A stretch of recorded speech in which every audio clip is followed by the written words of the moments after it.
amounts to a kind of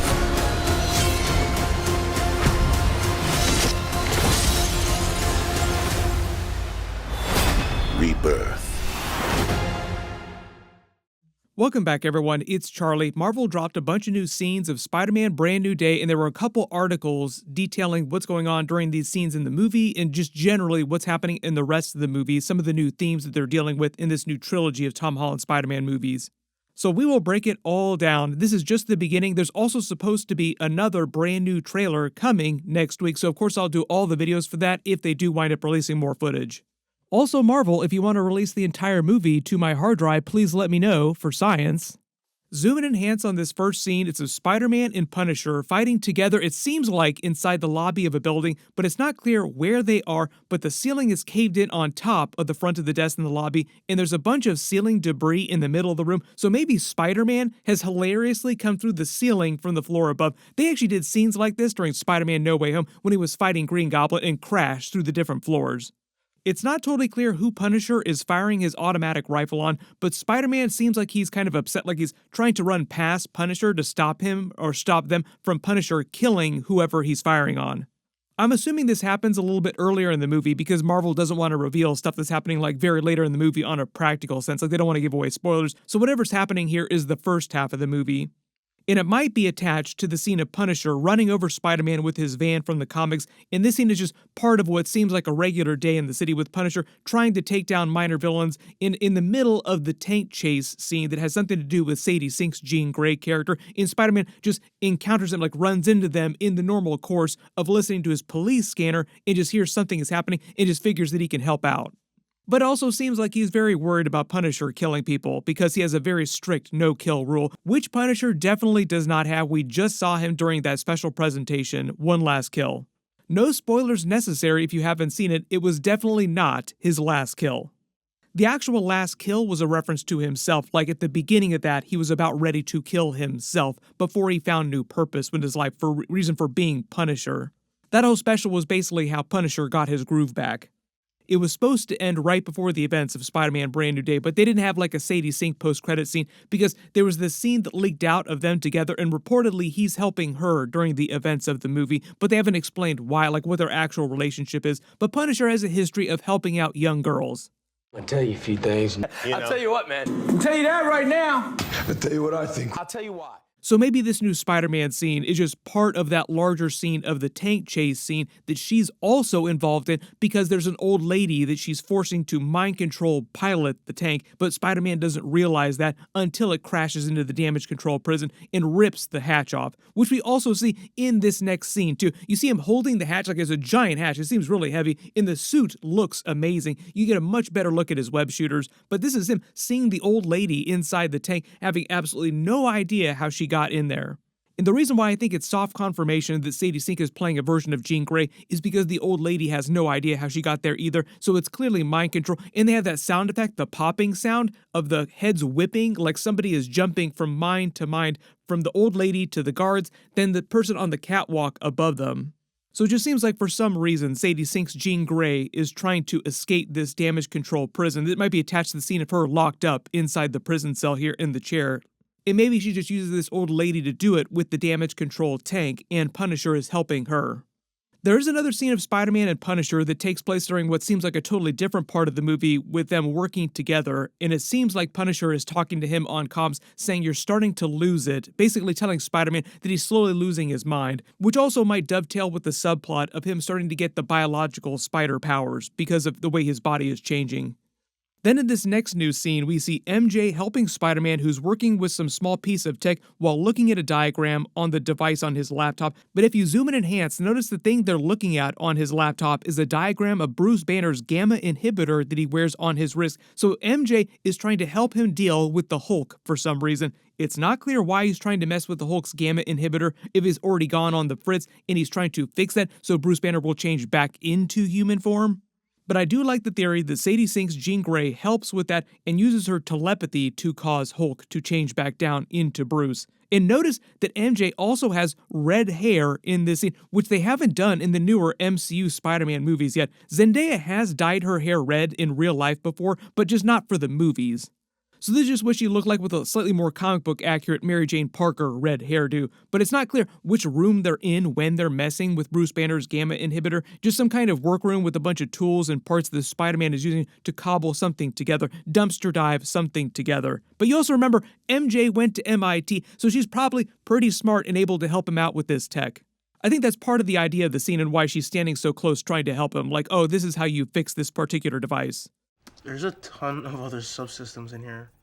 Spider-Man is also supposed to be one of the smartest people in the MCU. That's why he himself was trying to go to MIT as well, with Ned and MJ, because it's also where his mentor, Iron Man, went to college. Riri Williams also went to MIT before she was kicked out unceremoniously, so she's probably not still there in the present day of this movie.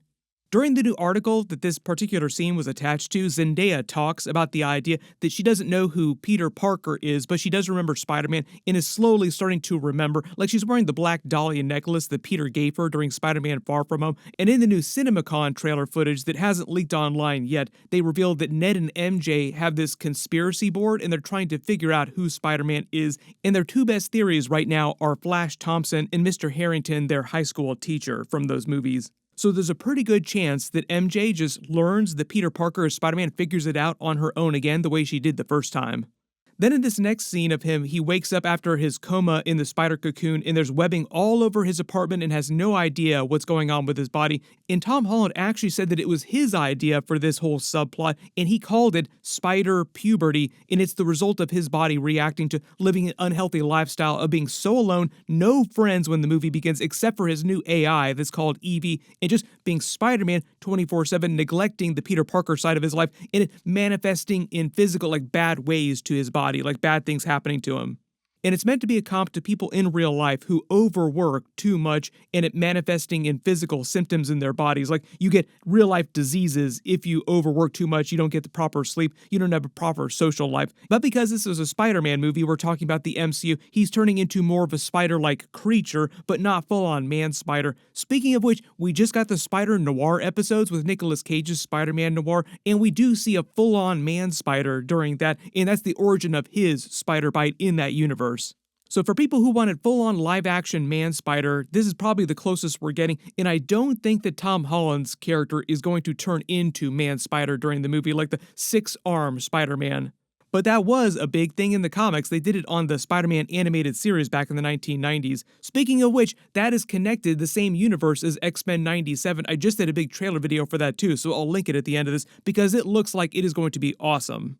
Tom Holland also said when he was talking about the spider puberty subplot in the movie, him getting the biological powers, that I hope young people everywhere will watch this film and appreciate the importance of community, that you don't have to do this alone. In the digital age, it is so easy to sit in your room and waste hours just scrolling, but nothing is better than getting out of the house and socializing with friends. So like a big subplot in the movie is Spider-Man learning how to be with other people, like learning to be with friends again, because it seems like he is desperate to interact with his friends in the trailer footage we've seen so far. Like he wants to be with them so badly, but they don't know that he's Spider-Man, and he thinks that he's protecting them by not telling them the truth. Make the joke that the real villain of this movie is the male loneliness epidemic, Spider-Man versus the male loneliness epidemic. Sometimes Spider-Man has to do the hard thing, even if it breaks Peter Parker's heart. But at some point, it seems like that starts to work against him and it starts to actually hurt him, and he starts to evolve these biological spider powers. So even if there's some tragic WTF ending pushing into Avengers Doomsday, because we know Avengers Doomsday is going to be the collapse of the entire multiverse, maybe he'll at least get the happy moment when things are all going to hell, that his friends learn who he is again. So he does get his friends back, even though ... the universe is about to end, or the multiverse is about to end. There was a lot of other footage in that leaked CinemaCon trailer that we haven't seen yet before. Then the clip cuts to night, and Ned is rolling up at a party that he and MJ are throwing at their apartment with supplies, and Peter follows him in.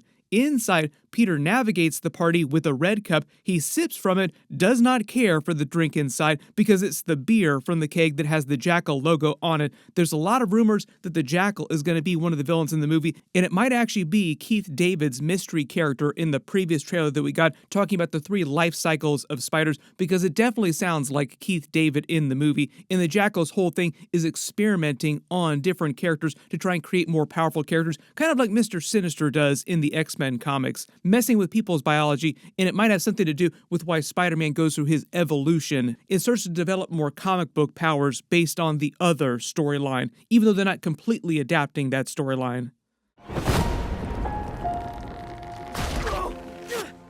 All the different webbing transformations that you see him go through, getting the extra powers, is something that happened during a storyline by J. Michael Straczynski called The Other, where he basically evolved extra spider-based powers. Then moving through the party away from the crowd, Peter Parker finds a Chewbacca minifigure and reminisces about his time with Ned in Ned's bedroom. He has the flowers in his hand that you see in the previous trailer footage, but he's distracted by a series of photos of Spider-Man on Ned's corkboard. Ned comes into the room out of the bathroom and says, Spider-Man actually saved me and my friends' lives one time in high school, because remember, the spell only erased the memory that Peter Parker was Spider-Man, not the memory of Spider-Man himself. So everybody on planet Earth remembers everything that Spider-Man did in the previous Spider-Man movies, the Avengers movies, all the Marvel movies, just not that it was Peter Parker under the mask, or the moments where he took his mask off. Everybody post all your reactions in the comments below and all your theories about what's going on with the characters and Spider-Man's new biological powers during the movie. Since Marvel is dropping so many new previews of the movie, it just seems like they're on the verge of actually releasing a full-on brand new trailer. So if we do get a new Spider-Man brand new trailer in the next week, of course I will do all the videos for it. The Russo brothers are also doing some special presentation for Avengers Doomsday overseas. So if we get any more material for Avengers Doomsday or any more teasers, I'll do videos for that too. Be sure to enable alerts for my channel so you don't miss that. Click here for my new X-Men 97 Season 2 trailer, and click here for all my Avengers Doomsday videos. Thank you so much for watching, and I'll see you guys in the next one.